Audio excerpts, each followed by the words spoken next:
आजा इथं बसलाय सोय काय बघतोस? नाही काय नाही. मी लय खुपिया माणूस आहे, मला माहितीये तू काय तर बघतोयस. आईच्या गावात नवीन मोबाईल वय कसा आहे? खतरनाक, लयच भारी. आता जर का रावल्यानं शीतलीचा आणि माझा फोटो बघितला तर काय खरं नाही.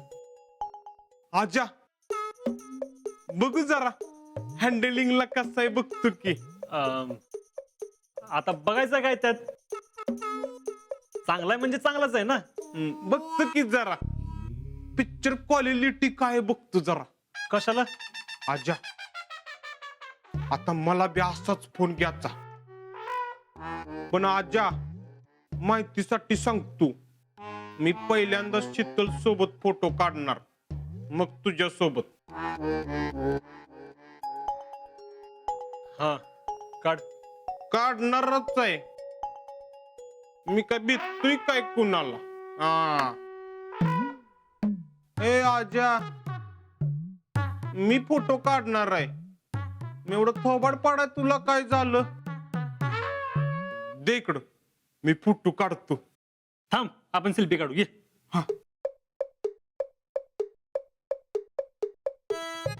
आजा ते पुरी कसे करते तर?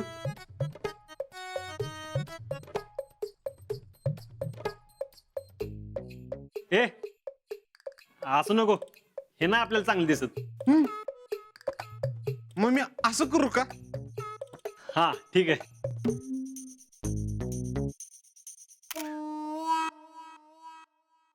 आजा आणि बघू इकडे कसं आहे. अरे कशाला, मी दाखवतो ना. अरे आणखी मी बघतो की. अरे लांब न बघ ना.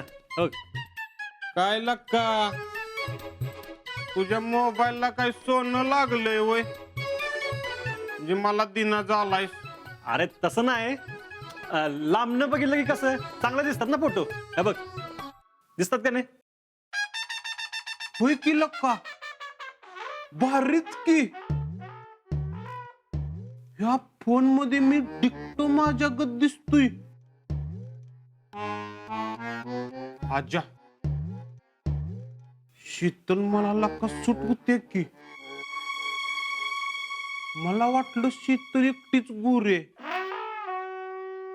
पण मी पण तिच्या इतकाच गोर आहे लक्का.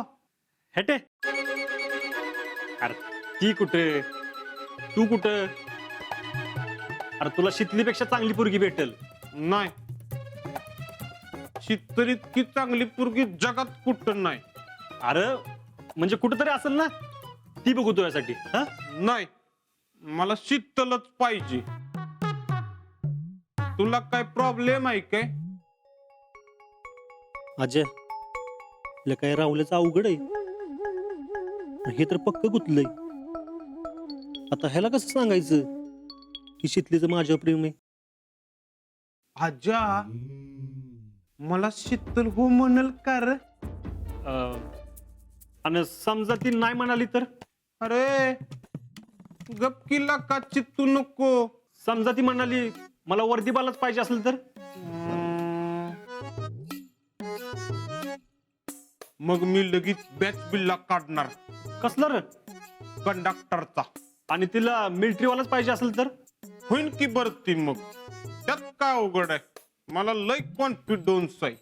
अरे पण नुसता कॉन्फिडन्स असून उपयोग नाही, मेहनत केली पाहिजे.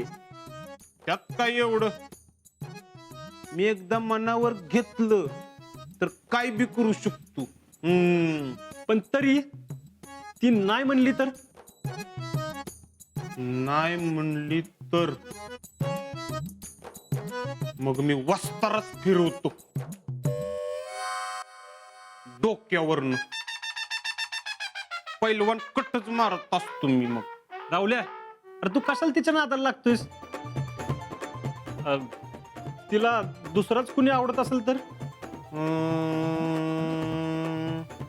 दुसरा दुसरा असं जर कोण असल तर त्याला मी सोडतच नसतो. काय हाल करतो बघच. जीवच घेतो मी त्याचा. माझ्या तू आता बोललास तसा बोललास, परत जर असा बोललास तर बघाच.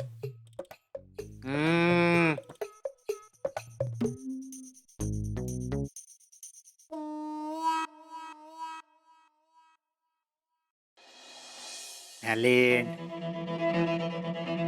मुद्दे ही लाख बुरा चाहे तो क्या होता है?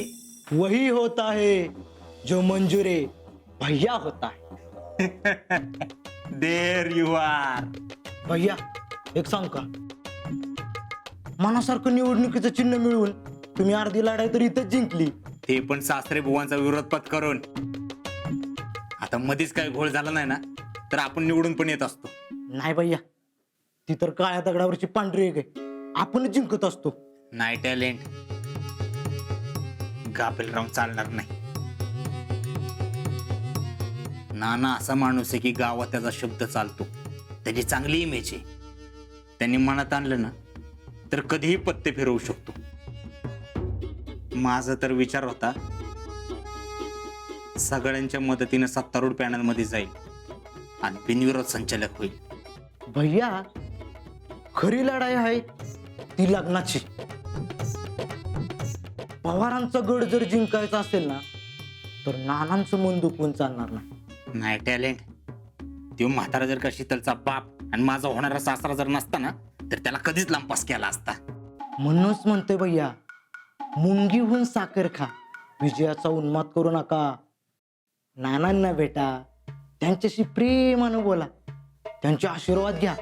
नाही, तो म्हातारा आमच्या डोक्यात जातो. त्याचं काय? भैया आशीर्वाद घ्या, आशीर्वादात लय ताकद असते आणि तेच आशीर्वाद लग्नासाठी मिळाले आहेत म्हणून समजा. प्रेमानं जग जिंकता येतं. मग बघा, नाना स्वतः तुमची लग्नासाठी शिफारस करतील. भैया माणसाच्या तोंडात साखर आणि डोक्यावर बर्फ असला पाहिजे.